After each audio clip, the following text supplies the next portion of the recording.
les autoritats, no només polítiques, també econòmiques, ens estan insistint que la recessió ja s'ha acabat. Estem en un període, des de fa 2 setmanes aproximadament, que se'ns intenta inocular el virus de l'optimisme amb declaracions com aquestes. Voy a dar también un insuflo de confianza. Esa España está hoy en movimiento y esa España va a ser capaz otra vez de asombrar al mundo y muy pronto. Hoy se habla de cuán grande va a ser la recuperación de la economía española. No solo hay luz al final del túnel, sino lo que se atisba es la salida del túnel de la crisis económica de España. No remamos sin horizonte. Ahora vemos la tierra. Ahora nos consta que vamos bien y por el buen camino. Estamos lejos, sí, però la tierra està a la vista. En quan tinguem la percepció de que hem deixat ja de caure, que pitjor no anem, que toquem fons, que l'any que ve pot començar a ser potser igual o un punt millor, només un punt, sabem que no en tenim prou, però sabem que aquesta és una base sòlida per començar d'una manera clara una recuperació que passarà no només per la indústria, per l'hostaleria, pel comerç, pel turisme, per la logística, sinó sobretot per aquesta recuperació de confiança. Comencem a veure la llum al final del túnel? Sí. És molt curiós perquè amb aquest recull que han fet... Les paraules del conseller són d'avui, eh? Sí, correcte, però no ha sortit ni el senyor Luis de Guindos ni el doctor Mas-Colell, és curiós. És a dir... El doctor Mas-Colell sortirà demà que presenta els pressupostos. Sí, però segur que no diu coses com aquestes, seguríssim.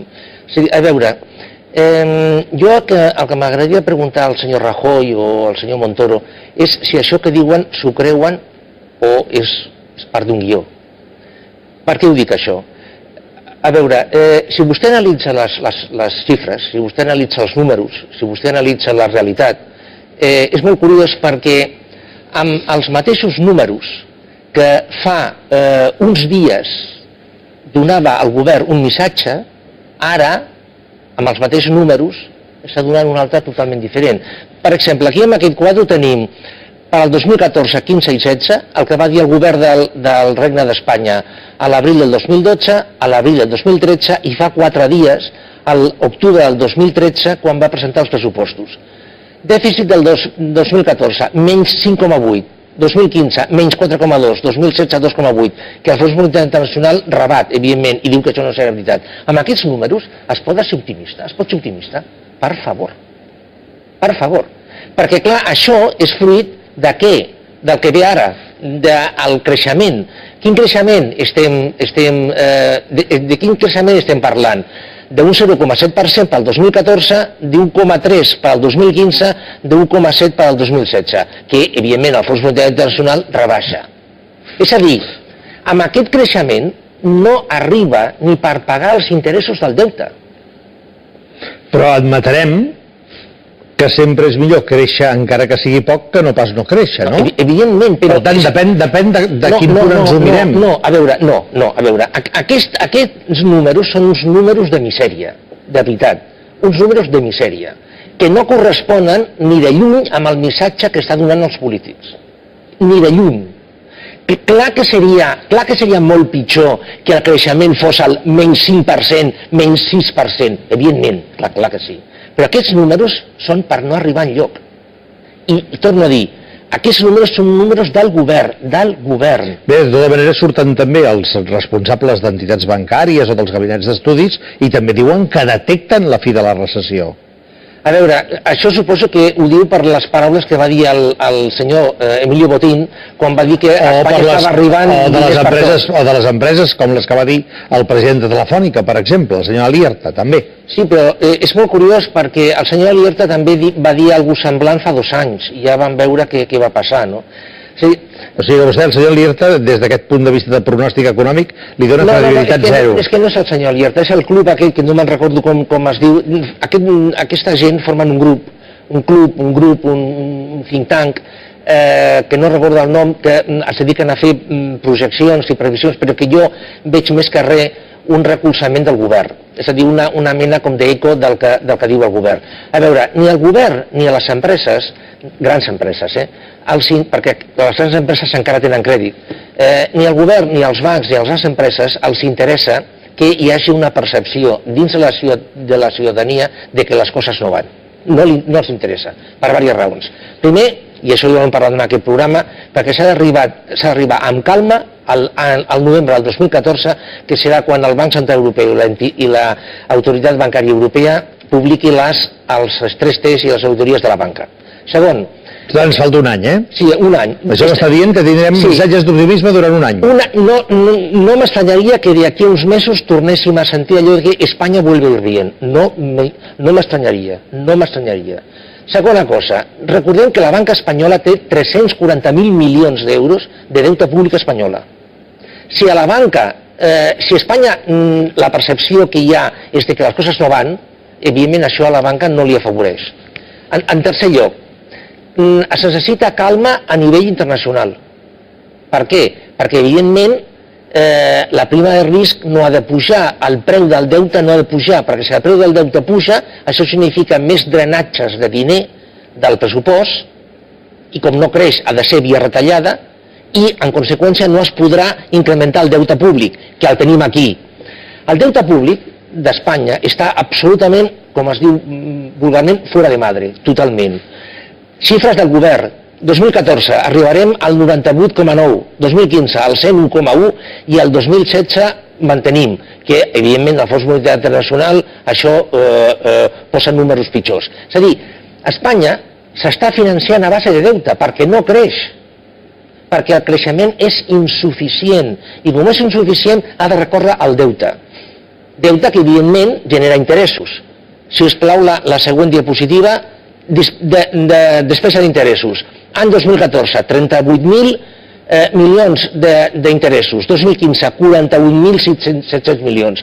2016 s'espera una baixa dels interessos, 45.000 milions. Això correspon al 10,7% de la despesa. O sigui, aquests no són números justificatius del missatge del senyor Rajoy i del senyor Montoro. No I es basa només en dades del mateix govern que presideix el senyor Rajoy i en què participa el senyor Montoro. Això són dades del govern. Això són dades del govern.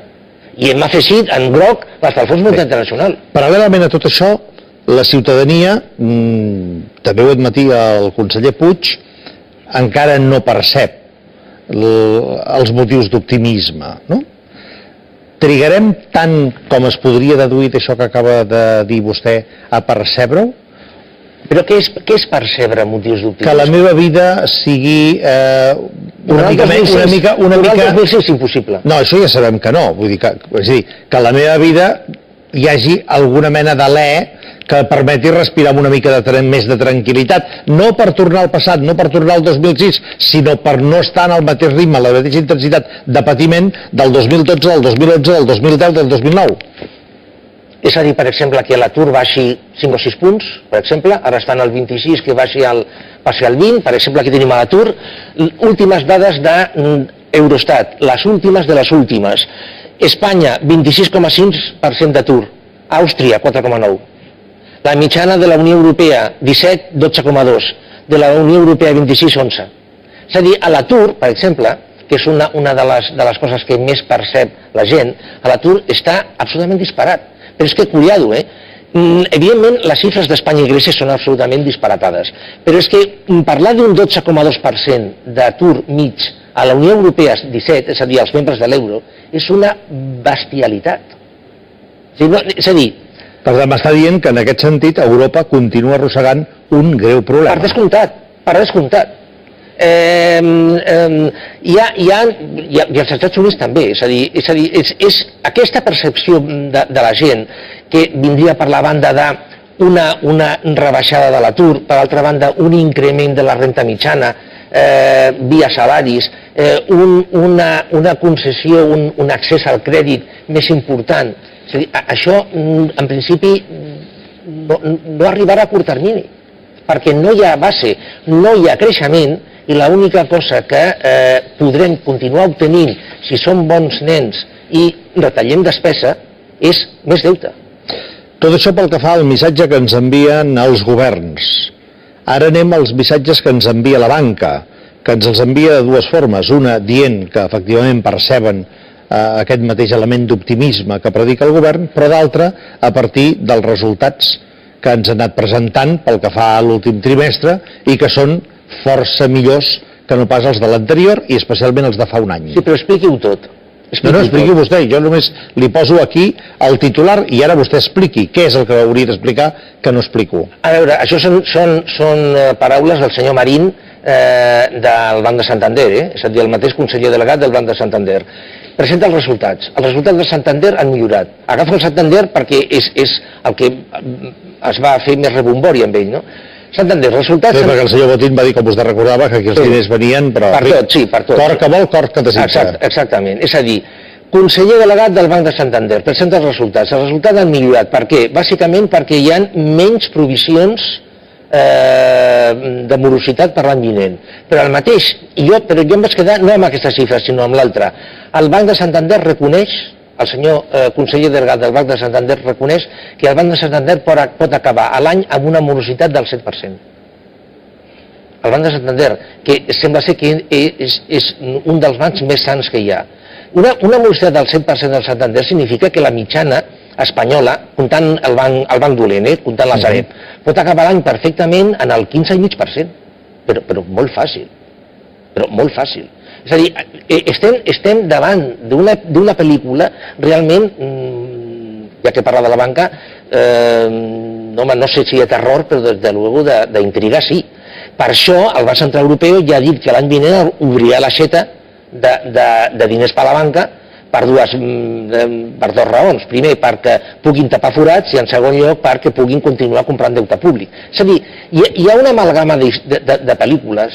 Per tant, m'està dient que es continua apuntalant la banca perquè no caigui, com ja hem parlat en moltes ocasions? No, a veure, això no arribo tan lluny. El que sí que és veritat, però a veure, això són paraules del senyor Mario Draghi, és a dir, que el senyor Mario Draghi fa menys d'un mes va dir que no sabia com estava la banca a Europa. Per això faran aquesta mega auditoria per arribar d'una vegada al fons del fons. I ens explicaran tota la veritat? Jo penso que sí, que ara sí. Ens explicaran també tot allò que fins ara s'ha tapat de la banca alemanya, per exemple? Què parla, dels bancs dels Länder? Per exemple. No, això s'ho faran ells. Però arribaran, s'ho faran segur. És a dir, jo estic convençut que al novembre del 2014 es posarà damunt de la taula quina és la realitat de veritat de la banca de tota Europa. I a partir d'aquí es començaran a prendre mesures. A prendre mesures que molt d'elles no seran agradables. Ja, de tota manera, amb això m'està dient que d'aquí al novembre de l'any que ve, per tant ens falta un any, els missatges d'optimisme els anem repetint perquè els interessen a tots. Sí. Els interessa als governs perquè no vagi movent-se la prima de risc i per tant no hagin de pagar més interessos, els interessa als bancs perquè puguin sortir-ne més ben parats, perquè siguin menys protagonistes de mal de caps d'aquests stress test del Banc Central Europeu. I els interessa als inversors, perquè a la seva inversió no es deteriori. Molt bé, i als ciutadans ens interessa? Als ciutadans els interessa el que continuï... Aquest optimisme, que continuï això? Perquè, esclar, també necessitem una mica d'alegria. A la ciutadania el que li interessa és no sentir sentir coses no lletges. Això és el que li interessa a la ciutadania. Amb la qual cosa s'ajunta... Però a veure, nosaltres tenim com a ciutadans un problema. Quan ens diuen la veritat i no ens agrada, esperem que ens l'emmascarin una mica. Però d'altra banda, això ho contrastem amb la nostra realitat. I la nostra realitat és la que és. Aquesta realitat, d'aquí a un any, haurà canviat? Notarem que haurà canviat? No, en absolut. Podrem comprar una mica més del poc que comprem avui? No. Es dinamitzarà el consum? No. Es dinamitzaran les importacions? No. Les importacions de béns de capital...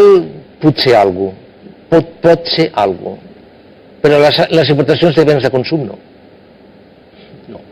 Augmentaran els salaris? No, al contrari, ja s'està començant a dir que els salaris mitjans tendeixen a la baixa. Molt bé.